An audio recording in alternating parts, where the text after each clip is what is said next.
دشمن دی او هغه را باندې په زور خوراک کوي او د ستا 100% یقین دی چې په دې کې زما د دشمن ماته زهر چې کوم دی هغې راته ګډ کړي دي یا د څښاک په دې څیز کې ماته زهر ګډ کړي دي نو که یا رزاقو یا متینو هم په دغې طریقې سره وي په دې طریقې سره نو انشاءالله چې د دغې زهرو اثر به د دې خوراک نه ختم شي الله به د دې زهر نه محفوظ ساتي بسم الله الرحمن الرحیم السلام علیکم ورحمت الله وبرکاته زما ورونو او خویندو یو ډیره مبارکه وظیفه درته ښیمه دا د الله جل شانه یو دوه اسما دي یا رزاقو یا متینو داسې مبارک اسما دي که چېرته ته په سختو حالاتو کې ګیر شي یا د دشمن په کور کې ګیر شوي اوس نن سبا پکار ده چې په هر یو روټۍ باندې دا چې کوم دی وویل شي یا ته د چا په کور کې ګیر شوې یا د یو دشمن په کور کې ګیر شو هغه د باندې په زور خوراک کوي یا د باندې په رضا خوراک کوي او د ستا دا ګمان وي چې یاره ده به ماته په دې خوراک کې زهر اچولی وي یا د ستا 100% یقین دی چې د دشمن ماته په دې خوراک کې زهر اچولی دي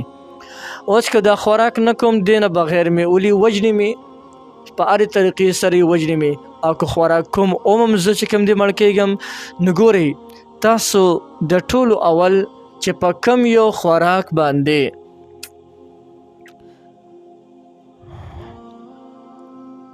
دا رنګې شوبه وي چې په دې کې به څه څیز هغه ګډون خو نه شوي نو راځئ د ټولو اول دغه ذکر درته ښیم او د دې هغه طریقه هم درته ښیم چې دا به څنګه تاسو استعمالوئ د ټولو اول چې کله یو دشمن د باندې خوراک کوي د هغې نه مخکې تاسو 9 ځله دا ووایئ بسم الله الرحمن الرحیم یا رزاقو یا متینو یا رزاقو یا متینو 9 ځله او د هغې نه پس به 100 پیرې بسم الله الرحمن الرحیم ووایئ او د هغې نه پس به 3 کرته سورې قریش ووایئ لإیلاف قریش سورت او دا به بیا په دغې خوراک باندې شوب کې یا کف کې او بیا دغه خوراک که په دې کې زهر خو وي دا خوراک وخوره انشاءالله چې د دې وظیفې په برکت باندې به دی الله د زهرو د دې اثر نه محفوظ ساتي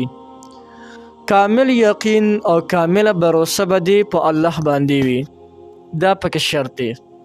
کامل یقین کامله بروسه به دی په الله باندې چې کله د کامل یقین په الله وي چې د دې زهر اثر د دې وظیفې د دې اسماو په برکت سره ختم شو نو انشاءالله چې د دې اسماو د دې بسم الله او د سورې قریش د دې وظیفې په برکت باندې به د هغه زهرو کې که چېرته په هغه خوراک کې چېرته زهر ګډ شوی خو وي لیکن الله به د هغې نه محفوظ ساتي نو یو ډېره زبردسته مزیداره وظیفه مې درته وښوله دا تاسو هم کولی شئ نورو ملګرو ته هم ښولی شئ او دا ګورئ په هر یو خوراک باندې تاسو ویلی شئ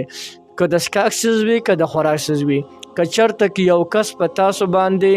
ساختونه څکي او په خرابه ارادې باندې څکي په خرابه اراده معنی ده چې تاسو ته نقصان در رسول غواړي یا د ستا دشمن دی او تا باندې ساختونه څکي او هغه ساختونه په تاسو باندې د څه دپاره څکي دې دپاره څکي چې تاسو بس یا مړه شئ یا تاسو د ذهني چې کوم دی هغه چې کوم دی تاسو څه شئ هغه بیماران شئ وغیره نو که هغې باندې خم د هغه څښاک یا د خوراک په دې څیز باندې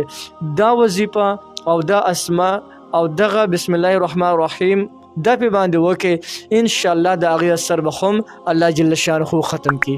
یو ډېر زبردست عمل مې درته وښولو تاسو هم کولی شئ هر څوک یې کولی شي هر چا ته دې مکمل اجازه شته دی هر څوک د دې نه پیدا اخیستی شي